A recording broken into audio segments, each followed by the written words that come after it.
Greetings everyone, my name is Sai. So, Mankind Divided has come and gone, and I admit it's left me in a bit of a nostalgic mood for one of my all-time favorite games, the original Deus Ex. And as per usual, that's about all the reason I need to throw my hands up in the air, shout fuck it, and make a video about it. Well, that, and it'll also be a fantastic excuse to play a ton of great Deus Ex music. So that being said, let's play a game. If you guys learned one new thing while watching this video, I want you to give it a like. But if you already knew all 10 facts before watching, I want you to give it a dislike, guilt-free. Because if you knew everything, it means I didn't do my job properly. And of course, this video will be spoiling the entire game, and so you have been warned. So without any further ado, here are 10 things you didn't know about Deus Ex.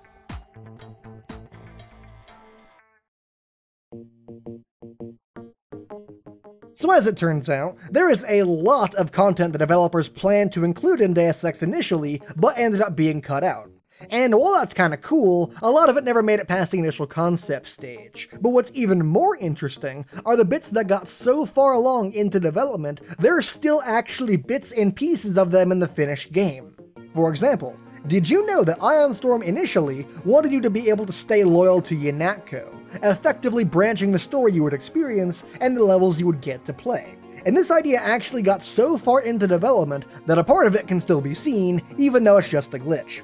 So, if you play through the game and do everything possible to make Yanatko like you, including giving Gunther your pistol, killing every terrorist you meet except the leader in the first mission, not going into the women's bathroom, saving the hostages inside the hotel, not interrupting Simons' interrogation, and executing Lebedev as soon as Anna tells you to, then when you talk to Paul, this dialogue will play.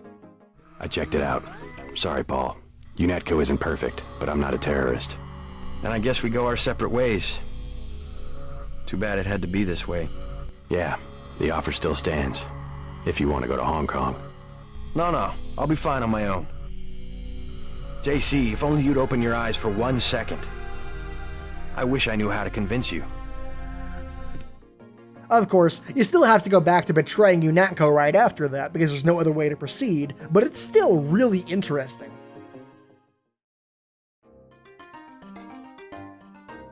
So here we have two different things that I'm lumping together because they're both around the same area of the game and both equally bizarre.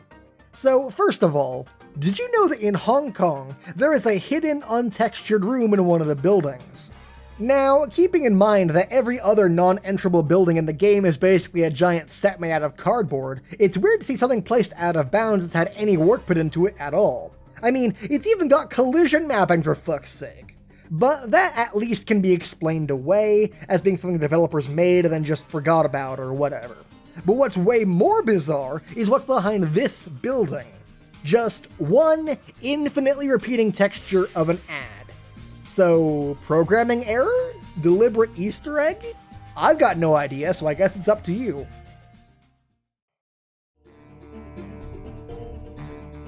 So, this is one of those things that falls into the category of, I'm not sure if it's that much of a secret, but I didn't know about it and was amazed when I discovered it, so I'm including it anyway. Which, by the way, is a really long name for a category, and as such, will probably be hell in my record keeping. So, did you know that the gas from gas grenades and the mist from pepper guns can actually be used to block the beam of laser tripwires without setting off the alarm, allowing you to pass through them easily? It's just so bizarre to me that even after all these years, this game keeps finding new ways to impress me.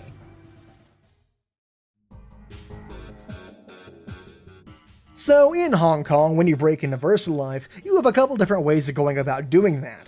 You can either pay 2,000 credits and get a day pass, or you can go make a deal with one of the employees, John Smith, upstairs. You see, he hates his job and is becoming increasingly worried for his safety, because he's discovered that everyone who's had his job previously ended up dead, so we'll give you a lab pass if and only if you kill his boss. Now, odds are you probably ended up killing him, or at least knocking him out, right? I mean, who wants to pay 2,000 credits for that? Well, funnily enough, if you ignore his boss entirely, then later in the game, you can find John Smith's body floating in the Hong Kong canals.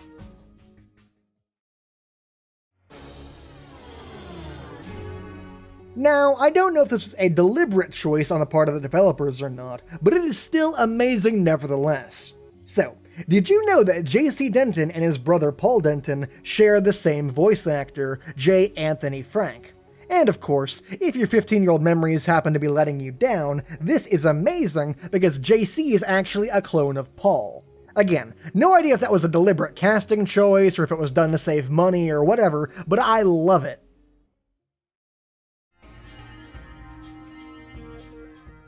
Okay, I know we don't like to talk about Invisible War, to the point that I'm sure some of you veteran Deus Ex fans have blocked it from your mind entirely, but it's relevant to this, so don't get too mad at me for mentioning it. So, as we know from the ending of the game, JC is a clone of his brother Paul, and isn't the only clone either. In fact, in Area 51, you can find not only your old stasis cell, but a bunch of others still in the process of growing.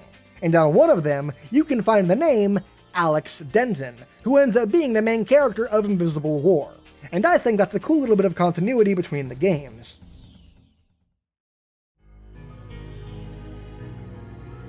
So in Hong Kong, when you're breaking into the VersaLife building, there is a neat little Easter egg you can come across only by using console commands to go out of bounds. And that is that there is a security camera right here secretly spying on the VersaLife employees hidden behind this poster. Again, this thing is completely inaccessible to normal players, so that means the Ion Storm included it just to please people like me who turn over every inch of a game looking for cool shit to find.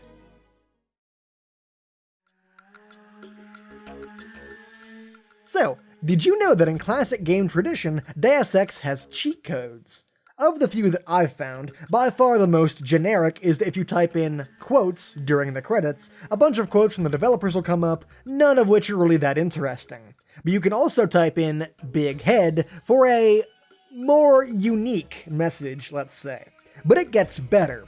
The code, "there is no spoon," will cause all the textures in the game to be replaced with matrix code.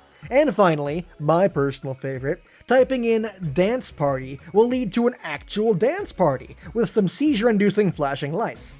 And by the way, I wholly recommend using the mass spawn lamb command while this is happening.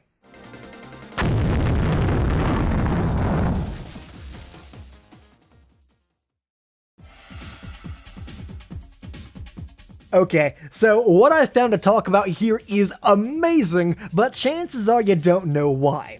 So, have you ever heard of the Eye of Argon? Those of you that have are no doubt recoiling at the mere thought, but for those of you that haven't, it was a short story written by a 16-year-old named Jim Thies back in 1970, and is popularly considered to be one of the worst fantasy books ever made.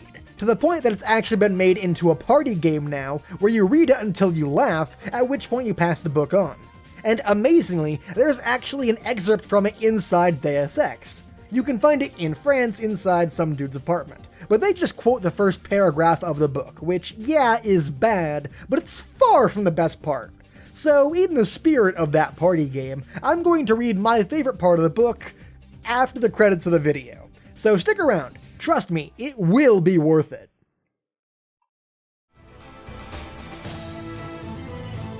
Now, once again, the number one spot isn't necessarily the most obscure thing on the list, but rather the thing I think is the coolest.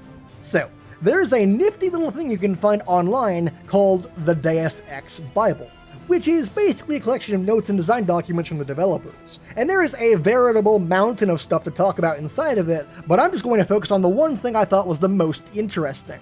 So, did you know that in the original design of the game, there was going to be a mission in a space station, followed by a mission at a moon base? The objective would have been to stop Ada, an AI secretly being worked on there that wanted to become a benevolent world dictator. So, you know, fairly typical AI goals and whatnot, but what makes this really interesting is the bits of this plotline that were left in the game. And I warn you, we're about to dive headfirst into theory crafting here. So, from the information we have inside of the game, we know the moon base is used for both research and mining. And according to one of the newspapers in the game, the APR, they had developed a device called a mass driver, which was basically a giant gun that would launch mined resources on the moon down to Earth. But as we find out later in a different newspaper, the initial firing of the mass driver failed, and the load actually crash-landed on the town of Ibadan, Nigeria, killing over 2,000 people. So those are the definitive facts that we have. And combining that with the information we have that there was going to be an evil AI in this base, is it possible that this miscalculation was actually the first of many attacks planned by this AI to conquer the world? We may never know.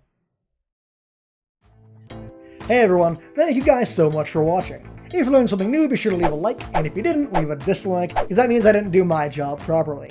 And hey, if you like Deus Ex, I have 2 separate videos about it. One is the worst part of Deus Ex Mankind Divided, and the other is 10 things you didn't know about Deus Ex Human Revolution, so go check that out. Also, did you know that I've got a vlog channel called Sci Live, where I post hours and hours of procrastination fuel? So if you want to waste some time, then look no further. Also, I'm comically poor, so if you like these videos, go check out my Patreon link, patreon.com/sci, see if anything catches your eye. And finally, just want to say thank you guys so much for watching, and I'll see you guys next time. Later. A very special thank you to my lovely Patreon patrons, Matt Flowers, Isaiah Christo, Aaron Graff, Sauce Bucky, and Krista, for helping to support my endeavors.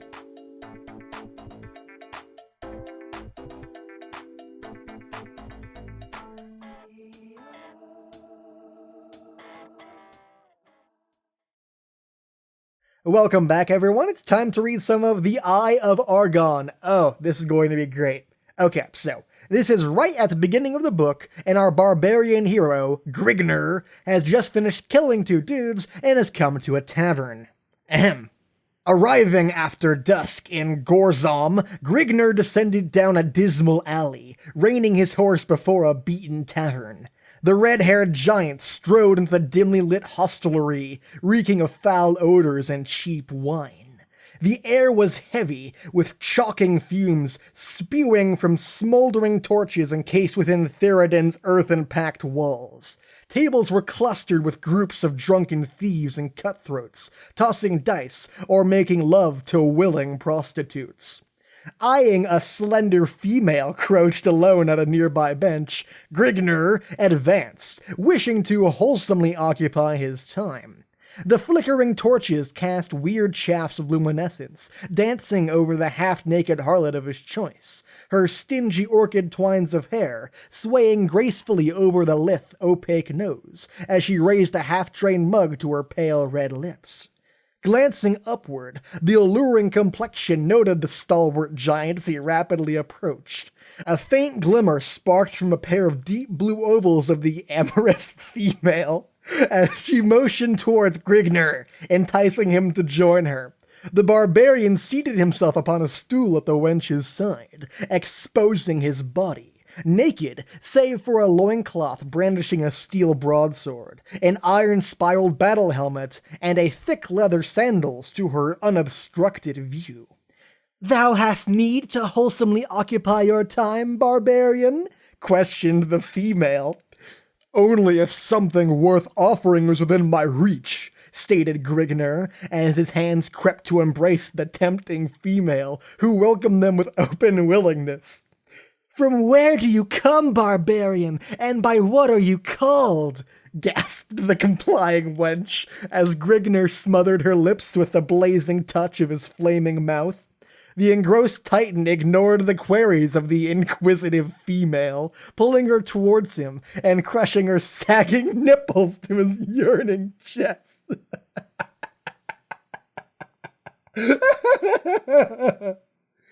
Oh, Jesus Christ, this book is so awful and so wonderful at the same time.